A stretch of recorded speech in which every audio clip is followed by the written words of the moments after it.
પેલા જે બદલાવ માટેની કરીને મત માંગનારી ભાજપાની સરકારના કાળા કારનામા સામે કઈ રીતે બદલાના ભાવનાથી સરકાર માત્ર ને માત્ર કામ કરે છે તેના બાબતમાં વિશેષમાં સૌપ્રથમ એઆઈસીસી ના અમારા વરિષ્ઠ પ્રવક્તા સન્માનીય પવન ખેરાજી આપણને સંબોધન કરશે અને ત્યારબાદ સન્માનીય પ્રમુખ જગદીશભાઈ આપની સાથે વાતચીત કરશે।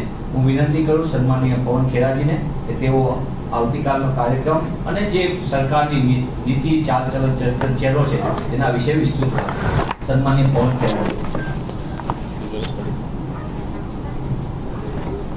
नमस्कार दोस्तों, आज संडे को आप सबको तकलीफ दी, उसके लिए पहले माफी। लेकिन बड़ा महत्वपूर्ण मुद्दा है,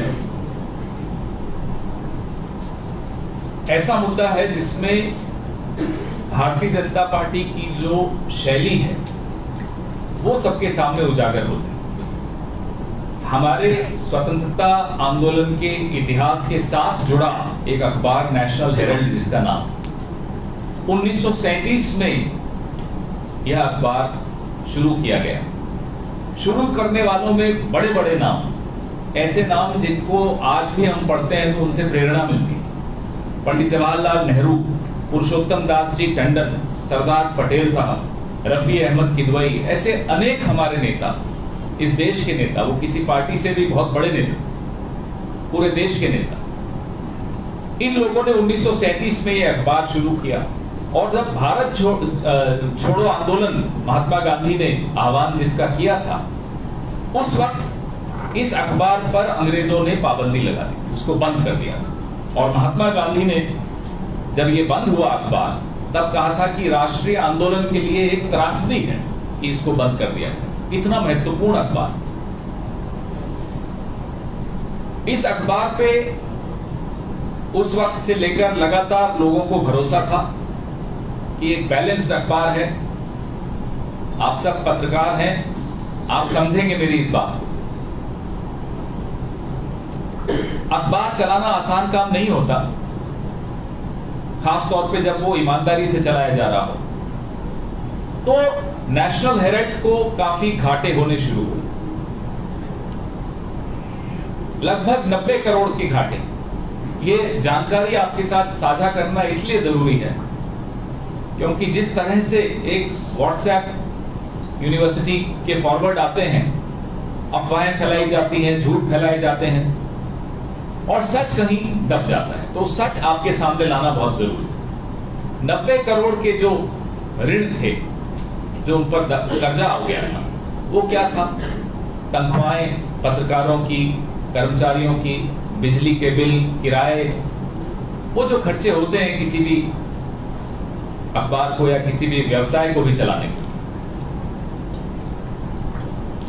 2002 से 2011 के दौरान 100 किश्तों में, अलग अलग किश्तों में, कांग्रेस पार्टी ने इस अखबार को ऋण दिया, 90 करोड़ का ऋण दिया, ताकि ये सारी तनख्वाहें दे सके, अपना कर्जे से बाहर आ सके। 100 किश्तों में 90 करोड़ एक राजनीतिक दल ने एक ऐसी अखबार को दिया जो लगभग उसकी और भारत की विचारधारा की अखबार थी, जिसका एक अपना एक इतिहास था, जो इस देश को विरासत में मिली थी। ये एक ऐसी अखबार थी जिसका पूरा विश्व आजादी के आंदोलन से पहले इस अखबार को पढ़ के उसको समझ में आता था कि इस देश में क्या हो रहा है। कोई ऐसा कानून साथियों है नहीं कि राजनीतिक दल इस तरह का ऋण नहीं दे सकता, ऐसा कोई कानून नहीं। सुब्रमण्यम स्वामी नाम के एक नाराज भाजपा के नेता हैं, आजकल भाजपा से नाराज हैं। उन्होंने एक चिट्ठी लिखी, हमारे खिलाफ शिकायत की चुनाव आयोग को कि ये ऋण जो है गैर कानूनी है। उस चिट्ठी के जवाब में चुनाव आयोग ने सुब्रमण्यम स्वामी को लिखा और कहा कि ऐसा कोई प्रावधान नहीं है कानून में जिससे इसको हम गैर कानूनी कहते हैं। मतलब कांग्रेस पार्टी ने नेशनल हेराल्ड को जो ऋण दिया था वो बिल्कुल कानून की नजरों में सही था, दुरुस्त था। तो बताइए दिक्कत भारतीय जनता पार्टी को किस बात? अब ये जो 90 करोड़ का ऋण नेशनल हेराल्ड की जो कंपनी, नेशनल हेराल्ड की एक कंपनी है एसोसिएटेड जर्नल्स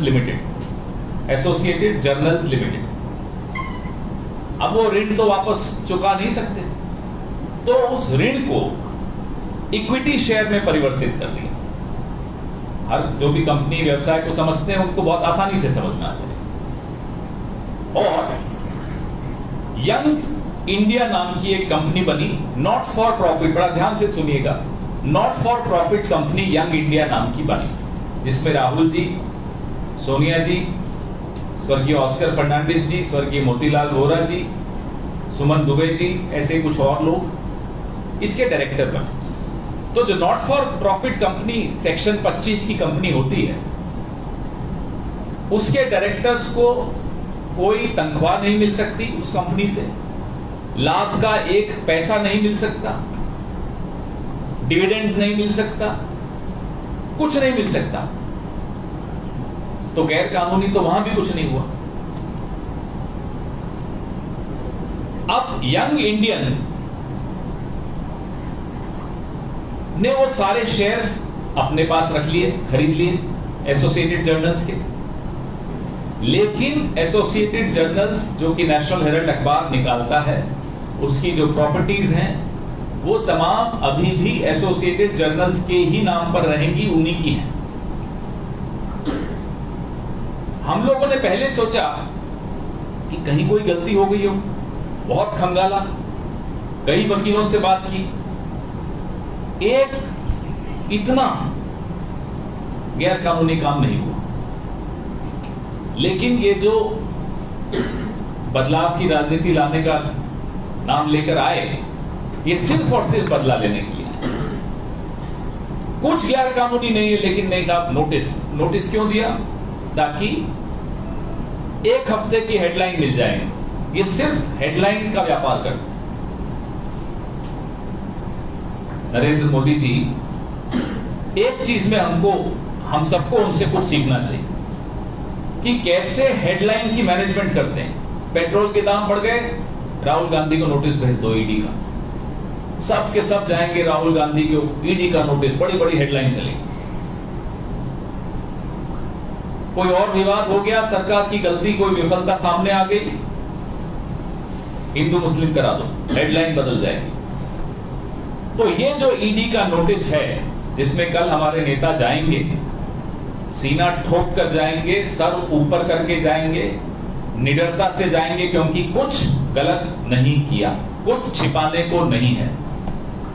लेकिन यह सच आप सबके सामने आना जरूरी है कि किस तरह से ये सताने की कोशिश कर रहे हैं, उन आवाजों को दबाने की कोशिश कर रहे हैं जिन आवाजों से नरेंद्र मोदी आज भी डरते हैं। मैं ये बड़ा विश्वास से बोल रहा हूं।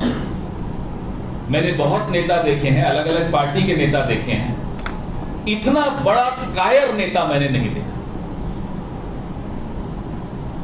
ऐसा डर, क्योंकि राहुल गांधी आंखों में आंखें डाल के उनसे सवाल पूछने की हिम्मत रखते हैं, क्योंकि राहुल गांधी के पास छिपाने के लिए कुछ नहीं है, क्योंकि राहुल गांधी ने समझौतावाद नहीं किया, क्योंकि राहुल गांधी को आप कहीं भी दबा नहीं सकते हो। तो आप इस तरह से उनकी छवि को धूमिल करो, और छवि धूमिल करने में अरबों रुपए खर्च कर चुकी है भारतीय जनता। वो हम सब जानते हैं क्या किया।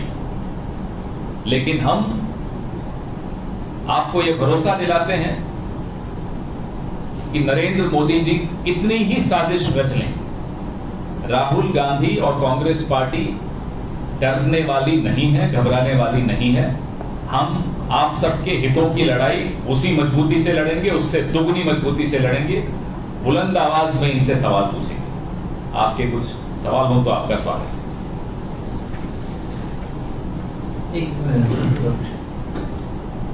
હવે હું વિનંતી કરું છું ગુજરાત પ્રદેશ કોંગ્રેસ સમિતિના સન્માનીય પ્રમુખ શ્રી જગદીશભાઈ ઠાકોરને આવતીકાલના કાર્યક્રમ અંગે પણ વાતચીત કરે, અને બીજી પણ એક અગત્યની વિગત છે કે એની પણ વાતચીત કરશે. સન્માનીય પ્રમુખ શ્રી જગદીશભાઈ ઠાકોર.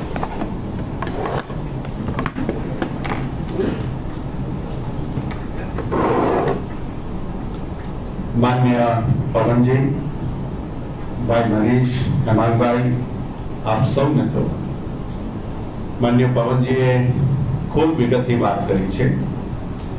એના અનુસંધાને આવતીકાલે 9:30 વાગે હેલ્મેટ સર્કલ માનવ મંદિરની સામે જીએમડીસી ના હોલમાં 9:30 વાગે સમગ્ર ગુજરાતમાંથી કોંગ્રેસના કાર્યકરો, આગેવાનો ભેગા થશે. અડધો પોણો કલાક ત્યાં ચર્ચાઓ કરીને બાજુની ઈડીની ઓફિસ છે ત્યાં જઈને ધરણાનો કાર્યક્રમ રાખ્યો છે. આપ સૌને વિનંતી કરું છું કે કાલે 9:30 વાગે આપ સૌ પણ પધારો. પવનજીએ જે વિગતોથી વાકેફ કર્યા છે આપ સૌને, જો દબાવવાની રાજનીતિ, ડરાવવાની રાજનીતિ, ધમકાવવાની રાજનીતિ કેવી ચાલે છે, ગુજરાતનું મીડિયા જગત એનાથી વાકેફ છે. આજે જે ઘટના બની છે, પાટીદાર સમાજના યુવાનો બારડોલી ખાતે ભેગા થઈ બારડોલી સત્યાગ્રહની જે પવિત્ર ભૂમિ છે ત્યાં સરદાર સાહેબને નમન કરી, વંદન કરી અને ત્યાંથી એક વ્હીકલ રેલી લઈને ગાંધીનગર સરદાર સ્ટેડિયમ સુધી આવવાના હતા. જે સરદાર સ્ટેડિયમ બન્યું ત્યારથી સરદાર સ્ટેડિયમના નામ સાથે જાણીતું હતું. એ સરદાર સ્ટેડિયમનું નવીનીકરણ કરીને સરદાર સાહેબનું નામ ભૂસીને નરેન્દ્ર મોદી સ્ટેડિયમ બન્યું છે. એ સ્ટેડિયમનું નામ ફરીથી સરદાર સ્ટેડિયમ રાખો, આ મુદ્દાને લઈને આવવાના. આપ સોશિયલ મીડિયામાં જે વિડીયો ફરતા થાય છે જોશો, આજે આપને ખ્યાલ આવશે કેમ આટલો ડર છે કે 5-15 ગાડીઓ ત્યાં સરદાર સાહેબને નમન કરવા જાય છે તો નમન નથી કરવા દેતા. બારડોલીથી ગાડીઓ સરદાર સ્ટેડિયમ આવવા માટે રવાના થાય છે તો આવવા કેમ નથી દેતા? 27 વર્ષના ભારતીય જનતા પાર્ટીના સમયમાં 24 કલાક સમગ્ર ગુજરાતમાં 144 ની કલમ કેમ છે? કેમ કોઈ પેપર ફોડવા વાળા બેરોજગારને આવવા નથી દેતા? કેમ કોઈ એક્સ આર્મીને આવવા નથી દેતા?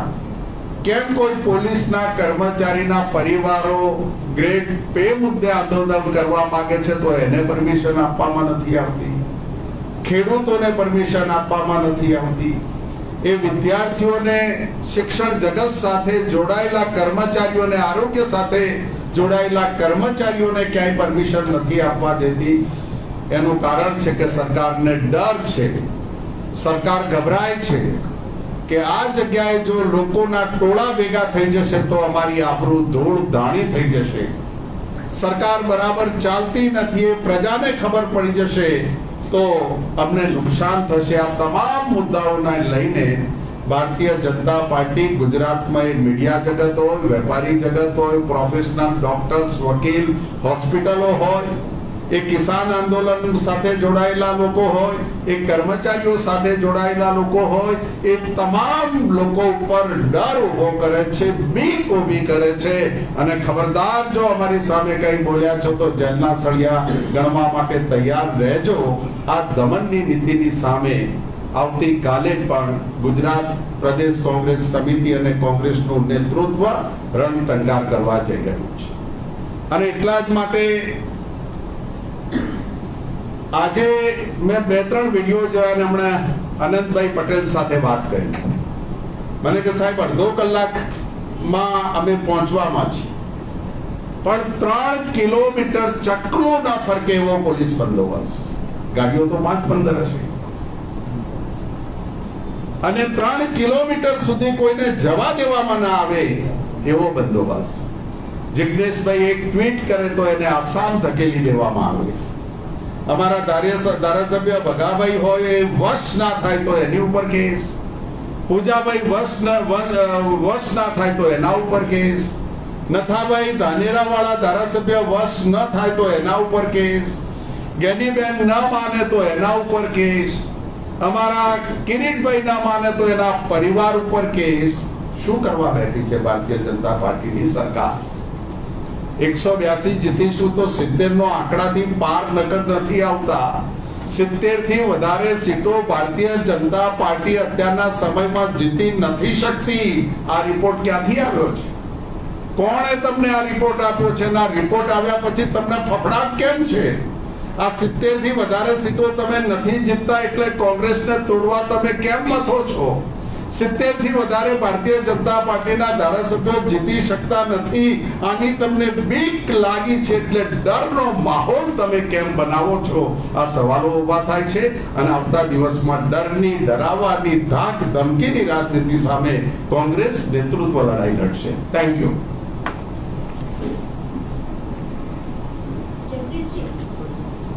ભાજપ સામે આટલો વિરોધ કરો છો તો પછી અજય પટેલ અને રોહન ગુપ્તા વચ્ચે શું ગરોગો છે? તો પાર્ટનર છે ને એકબીજાના. એ વિગતો અમારી પાસે આવી છે અને વિગતો અમે જાણી છે.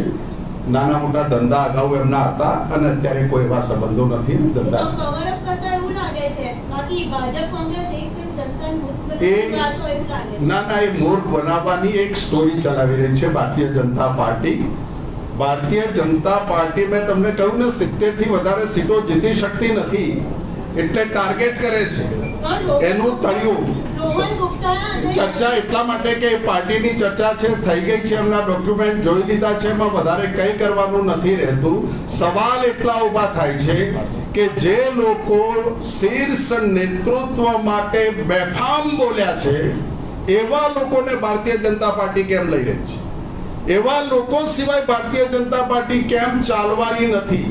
એવા લોકોને ભારતીય જનતા પાર્ટી લઈને કયું ગુજરાતની સંસ્કારિકતાની વાત કરવા જઈ રહી છે? મુદ્દાઓ આ છે. મુદ્દાઓ કોઈના ધંધા ક્યારે કેવા હતા એ મુદ્દાઓ નથી. મુદ્દાઓ ગુજરાતમાં દબાવવાની રાજનીતિ. જગદીશજી, રોહન ગુપ્તા અને અજય પટેલ એક વ્યવસ્થિત મુદ્દા પર છે. એ બંને અંદર જો પૈસા માટે પાર્ટનરશિપ કરતા હોય અને પછી તમે જો જનતાને એમ કહો કે તમે ભાજપનો વિરોધ કરો છો ઈડીને લઈને, તો કેટલા અંશે યોગ્ય છે? એવું યોગ્ય છે ને કાલે 9:30 વાગે જોશો કે કોંગ્રેસ કેટલી આક્રમકતાથી વિરોધ કરી રહી છે. મેં તમને સાંભળો એકના એક મુદ્દાને આટલો લાંબો ચલાવવાની એટલા માટે જરૂર નથી. મેં 10 ધારાસભ્યોના નામ આપ્યા. કેમ દબાવે છે? દર અઠવાડિયે કોંગ્રેસના ધારાસભ્યોને કેમ લે છે ભાજપ? કોંગ્રેસના નેતાઓને ટાર્ગેટ કેમ કરે છે ભાજપ? કોઈ પણ આંદોલન ઊભું થાય તો આંદોલનમાં 144 ની કલમ લગાવીને દબાવી દેવાની રાજનીતિ કેમ કરે છે? મુદ્દા ગુજરાતના આ છે. કોઈ એક મુદ્દો એ ગુજરાતનો મુદ્દો નથી. એ ભાજપ દ્વારા ચલાવેલી મીડિયાની સ્ટોરીઓ છે. મુદ્દા એ નથી. મુદ્દા હું કહું તે છે. Thank you. गुजरात के बड़ोदरा में घटना आई है कि एक लड़की ने खुद से विवाह किया है. क्या कहेंगे? गुजरात में बड़ोदरा में एक लड़की ने खुद से विवाह किया है. एक ऐसी घटना सामने आई है गुजरात में. उनको मुझे लगता है मोदी जी को देख के ये नहीं लगता वापस दूल्हे भाग जाते हैं शादी. बाकी ऐसा होता नहीं गुजरात में. पवन जी, जिस तरह अभी आपने बताया 90 करोड़ तो कांग्रेस ने किस्तों में दिए थे, 90 करोड़, तो इसके अंदर जो कांग्रेस में जो इक्विटी जो शेयर है वो सोनिया गांधी और राहुल गांधी पे क्यों है? अगर जो केस होना तो कांग्रेस पे होना था ना? नहीं, जो इक्विटी शेयर है वो एक not for profit company, young Indian नाम की कंपनी, उसने खरीद लिया. जो व्यवसाय करते हैं उनको बहुत स्पष्ट तौर पे समझ में आ जाएगा कि जब कोई कंपनी को दूसरी कंपनी उसके शेयर्स खरीदती है तो उसमें सारी उसकी इक्विटी, ऋण सारे उसके पास ट्रांसफर हो जाते हैं. लेकिन सबसे महत्वपूर्ण तथ्य इसमें यह है कि young Indian not for profit company है. वो उस कंपनी से न उसके डायरेक्टर तनख्वाह ले सकते हैं, न कोई लाभ ले सकते हैं, न कोई डिविडेंड ले सकते हैं, कुछ नहीं ले सकते. सर पैसा तो कांग्रेस ने दिया है ना, वही तो इसमें सवाल वही हो रहा है. मुद्दा तो ईडी ने नोटिस तो सोनिया गांधी को, राहुल गांधी को दिया, जबकि पैसा जो ट्रांसफर हुआ है कांग्रेस के तरफ से हुआ. जैसा मैंने कहा, कोई कानून ऐसा नहीं है कि कांग्रेस पार्टी या कोई पॉलिटिकल पार्टी इस तरह का ऋण नहीं दे सकती. नंबर 1.